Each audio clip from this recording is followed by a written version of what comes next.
kampung di pulau ini saja. Salah satu kampung yang kita duduk inilah namanya Kampung Tomok. Tomok ini berasal dari bahasa Batak Tomok, mok-mok, artinya gemuk. gemuk. Iya. Boleh subur. Artinya, Subur ya. Tanahnya subur. Kampung gemuk, kira-kira itulah. Ikut kami itulah. Pakai selendangnya, Bu. Ikut kami mendengarkan itulah. Ya? Ikut kami mendengarkan. Boleh. Boleh. Boleh, silakan. Nah, jadi di Tomok inilah dulu ada 3 orang raja yang pernah berkuasa atau memerintah. Kira-kira tahun 1580 sampai menjelang mau merdeka. Disitulah antaranya 3 orang raja secara turun-temurun di sini. Mereka bertiga ada di sini kuburan. Jadi lokasi yang sedikit ini boleh saya bilang ini wakaf kerajaan, sama seperti Taman Makam Pahlawan. Tidak ada di sana masyarakat biasa, di sini juga seperti itu. Jadi 3 orang Makam raja keluarga tersebut, ini ya. kuburannya.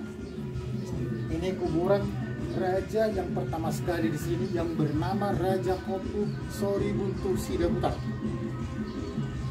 Dia meninggal bukan dikubur ke tanah, tapi di dalam kotak batu. Tidak tersentuh tanah dia. Jadi inilah cerita dari apa? Dari sini potongan tutupnya ke belakang. Kalau kita buka ada dia di dalam itu. Berganti setelah dia meninggal. Ini makamnya raja kedua. Namanya Raja Kopu Ujung Barita Sidabutar. Sama juga dengan raja pertama, seperti raja pertama dia meninggal di dalam batu. Dan ini pernah dibuka. Pernah dibuka. Kalau dulu sering ini dibuka, tapi yang terakhir sekali tahun 1983. Setelah itu? Udah dilarang karena dilarang oleh agama. Itulah yang terakhir sekali ya. Pada saat itu saya udah lihat sendiri, masih ada tulang-tulangnya tapi udah tinggal sedikit. Ya, nggak tahu di mana kaki, di mana tangan, udah kayak gitulah, udah remuk dia gitu. Ya, itu keadaannya. Nah, setelah raja kedua meninggal, berganti lagi raja ketiga yang terakhir. Kita lihat modern. Karena udah terbuat dari semen, bukan batu lagi nih, tapi cross lagi. Inilah yang menerima ajaran Kristen pertama di orang Batak di sini. Ya, tahun 1800. Nah, jadi selepas dia tak ada lagi raja, selesai. Ya, bukan hanya di sini, resminya tahun 1945 kita merdeka, maka semua raja yang ada di Indonesia tak punya kekuasaan lagi. Kita berpresiden seperti itulah. Nah, di masa raja pertama ini dengan kedua belum ada agama. Belum datang dulu agama ke sini. Tapi Batak ada punya suatu kepercayaan namanya Permalim. Permalim nama kepercayaan Batak. Sebelum masuk ke sini, baik itu Muslim ataupun Kristen, semua orang Batak Permalim nama kepercayaan. Sekilas tentang Permalim, ini ada cenderung seperti Muslim, dimana kalau Permalim bagi mereka haram juga daging babi, daging anjing, tersentuh darah seperti Muslim. Nah, kemudian kalau mereka meninggal Permalim, bukan ada dibuat petinya seperti sekarang ya, ada peti, bukan. Mereka seperti Muslim, mereka pakai kain kafan. Nah, cuma kain kafannya ulos, bukan warna putih. Itu bedanya sedikit. Kalau mereka mau sembahyang, martonggo, nama bahasa Batak Permalim, martonggo itu sama dengan sembahyang. Sama seperti Muslim juga, mereka harus bersihkan badan dulu, keramas dulu, baru mereka sembahyang. Ya, ada air kudunya seperti itu. Cuma air yang mereka gunakan untuk bersihkan badan harus ada dicampur buah seperti ini. Jeruk purut. Jeruk purut. Ini harus. Tanpa ini artinya nggak sah. Ya, jangan sembahyang lah itu. Bagi Permalim ini buah suci. Buah suci bisa digunakan kepada yang jahat, bisa juga digunakan kepada yang baik. Pakai buah jeruk purut seperti ini dulu di Permalim. Kalau buat kita nggak ada apa-apanya. Mau kita buang, kita makan sekarang gitu. Permalim enggak, buah suci ini ya. Nah, ada simbol kepercayaan mereka. Warna bendera putih, merah, dan hitam. Inilah simbol Permalim itu. Contohnya kalau kita lihat gereja di atas ada cross, itu kan. Kita lihat masjid di atas ada bintang dan bulan. Ya. Kita lihat persaktian nama peribadatan mereka di atas bendera yang berkibar, putih, merah dan hitam. Inilah simbol kepercayaan Parmadin. Artinya ada ini warna. Yang putih alam ketuhanan lah. Ya, dunia surga, dan surga bagi mereka itu di langit. Langit di sana surga bagi mereka. Dan yang merah dunia kehidupan, dunia tengah tempat kita ini manusia. Yang hitam dunia akhirat, kematian dunia gelap di bawah tanah. Nah, jadi tiga dunia, dunia atas, dunia tengah, dunia bawah kan. Sejalan dengan kepercayaan mereka ketiga alam, maka Parmadin mengakui ada dua kehidupan. Di Muslim juga yang saya tahu begitu juga, ada dua kehidupan. Selain kehidupan kita ini sekarang, nanti kalau kita sudah meninggal di sana juga ada kehidupan. Nah, kira-kira gitu. Muslim kan gitu. Ya. Nah, jadi dan bagi mereka ada hubungan orang yang hidup dengan yang sudah meninggal.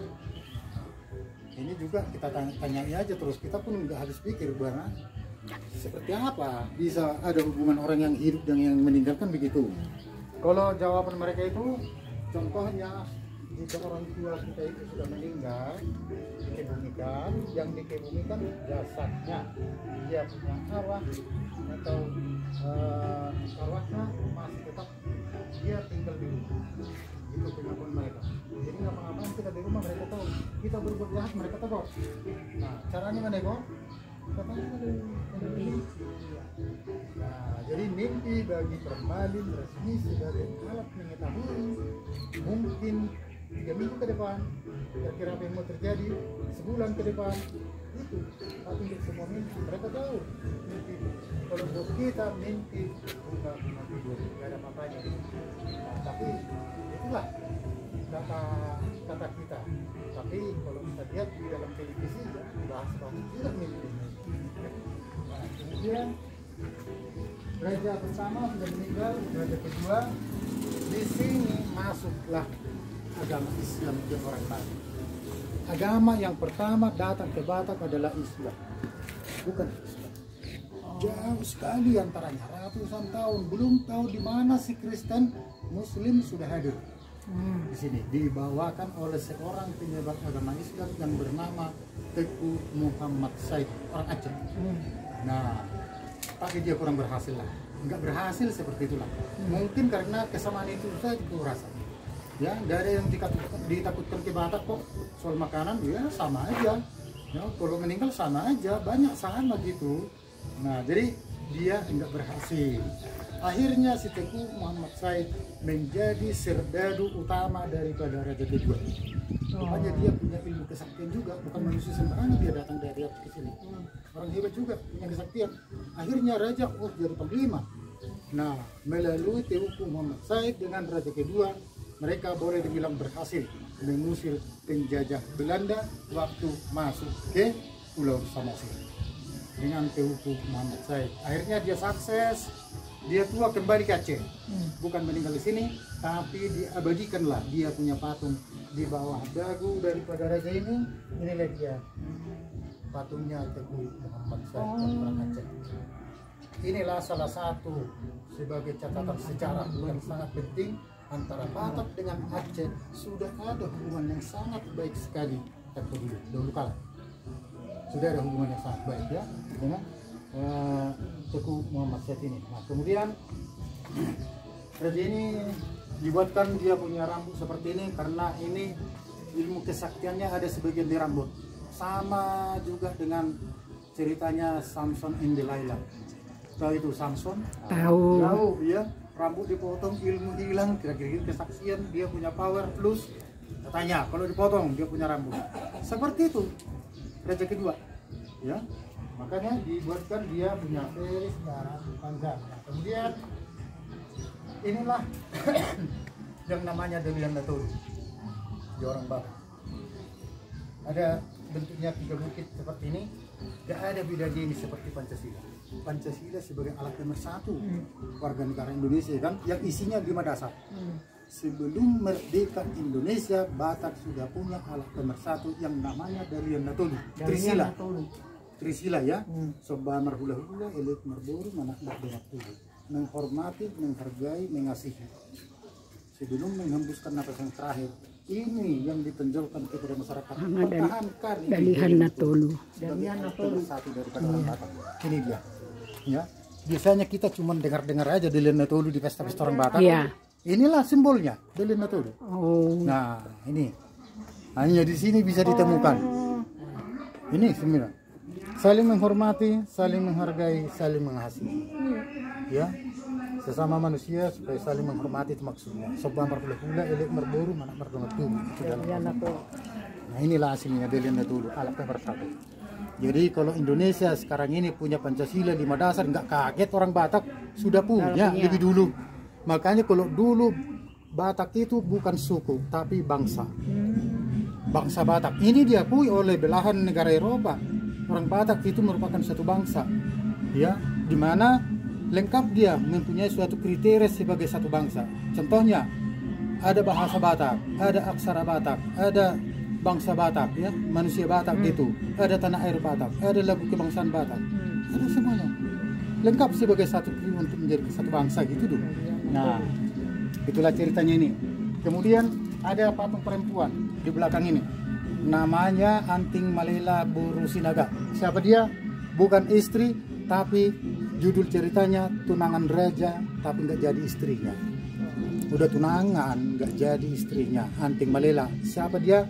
Ini seorang perempuan yang sangat terkenal karena kecantikannya. Maka banyak sekali orang ingin mendapatkan dia menjadi istrinya. Ya, yang berhasil cuma raja.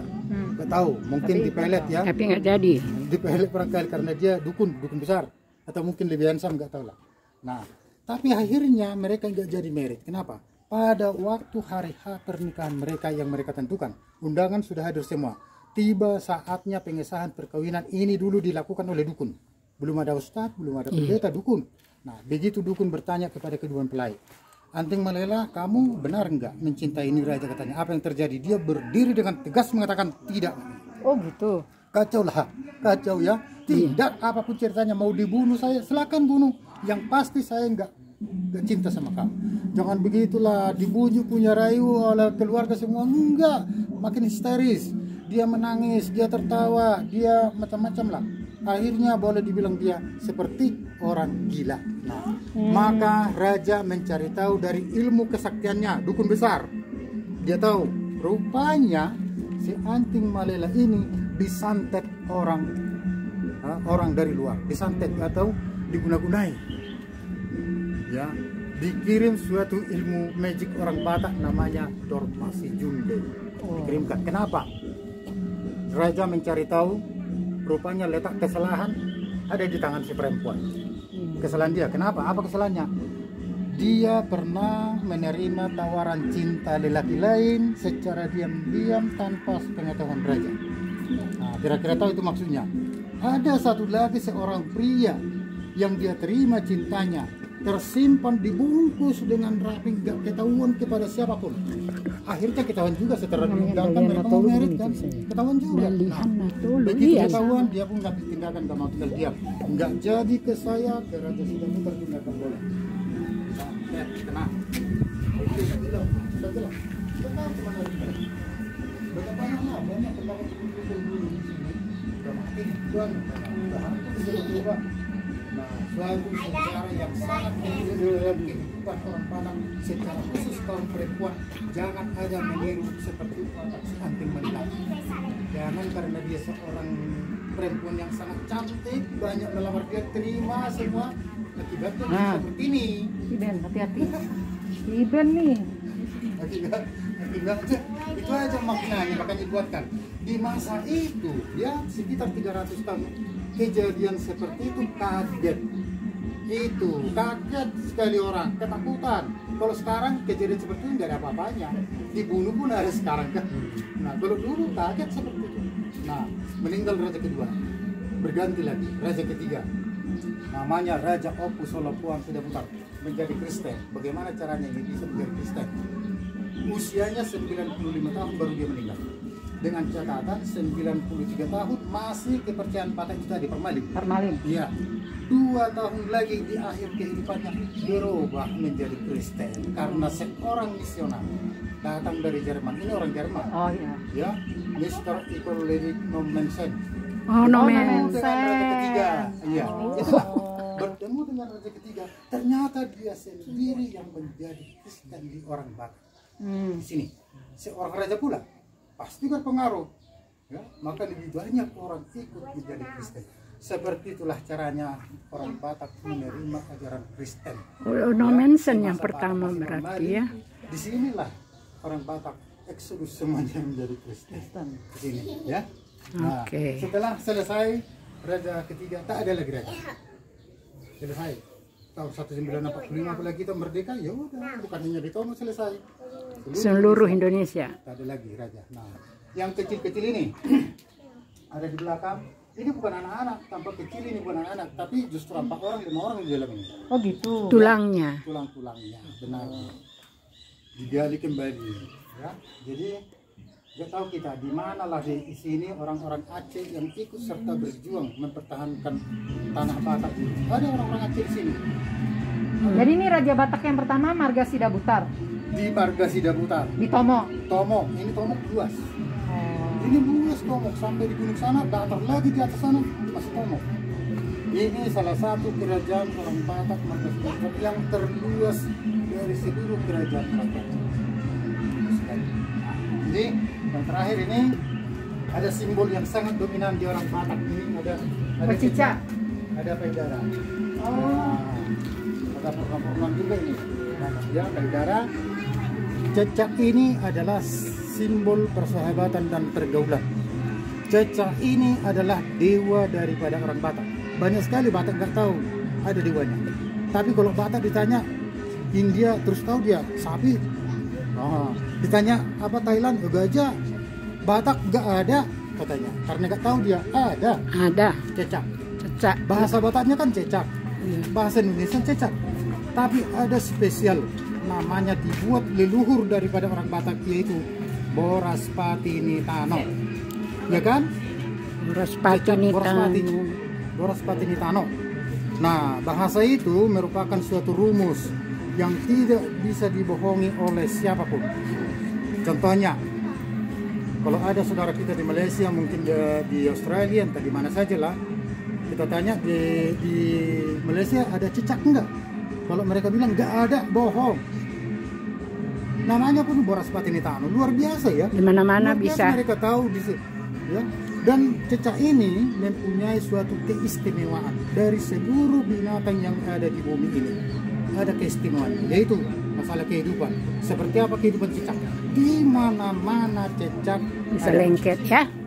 Dicari sepanjang sungai ke gunung ada, di pohon ini ada, di rumah orang kaya ada, orang miskin ada, di gereja, di masjid. Nah, 300 tahun sampai menjelang sekarang 250 tahun memang benar Batak seperti cecak.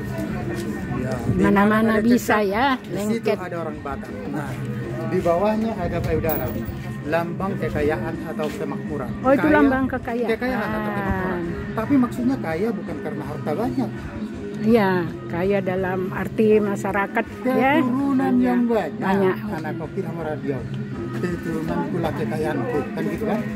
Banyak anak, banyak rezeki. Itu. Dulu, kalau sekarang banyak anak susah. Ya, KB. harus sekolah kan gitu. Inilah. Seperti itulah sejarah singkatnya yang bisa saya kasih. Kalau ada kurang jelas tadi, boleh ditanya. Oke. Terus yang kecil-kecil ini makamnya ini kan pindahan tulang-tulang. Iya, Sebelumnya mereka meninggal di mana? Dimakamkan di mana? di tanah. Oh, Iya. Tulangnya diambil, jadikan Itu satu. tulang-tulang yang berkumpul dan betul. Itu ada Raja Parmahan itu maksudnya apa itu? Iya, mereka juga raja. Mereka juga raja, tapi pucuk pimpinannya raja pertama, raja kedua, raja ketiga. Anak-anaknya pun raja juga. Tapi sebagai pucuk pimpinan mereka, sebagai seorang yang berkuasa gitu. Jadi ada berapa puluh orang di sini ya? Ini banyak sekali. Banyak ya. Banyak sekali. Ya. Pokoknya raja dan keturunannya semua di sini. Enggak seperti Enggak. itu. Ini wakaf kerajaan. Raja beserta orang yang ikut membesarkan kerajaan. Seandainya saya seorang anak raja, nggak ada apa-apanya, saya nggak ada tugas saya, meninggal di tanah, di perdagangan. Ini Oh. Oke. seperti apa lah, tangan pahlawan. Iya. Ya. Oke. Kalau yang batunya raja berarti cuma satu orang tulang di dalam Iya, bersama istri. sama istri. Iya. Yang raja Jadi kedua raja pertama sebelum meninggal dia udah pasti udah ada di kuburan kan? Kan bikin ini lama, dikorek batu kan lama sekali. Batu ya. Iya. Berarti sebelum meninggal kuburannya udah safety. Nanti kalau saya meninggal arti dalam ini udah seperti itu. Diikuti raja kedua. Belum Iya. meninggal kuburannya Udah bikin. sudah ada. Diikuti dengan bata orang sekarang. Iya Pak. Belum meninggal kuburannya sudah ada. Saya juga begitu Pak. Nah itu. Udah ada. Udah ada kuburannya. Udah ada kok. Nah, jadi orang Batak bangga sekali kalau dia sudah punya kuburan. Itu. ini sendiri juga tulang di dalam. Ya, bersama istri lah. Bersama Raja pertama, raja kedua, gitu. Ini juga ditempel dengan istrinya di dalam. Yang kecil ini yang banyak-banyak ya. Iya, ini banyak ini. Ada Iya. 4 ini, ada 5. Segala tulang-tulang dijadikan satu ya. Kamar gak apa? Silalah gitu. Oh silalah. Selalahi. Iya, itu tuh. Oke. Oke. Foto.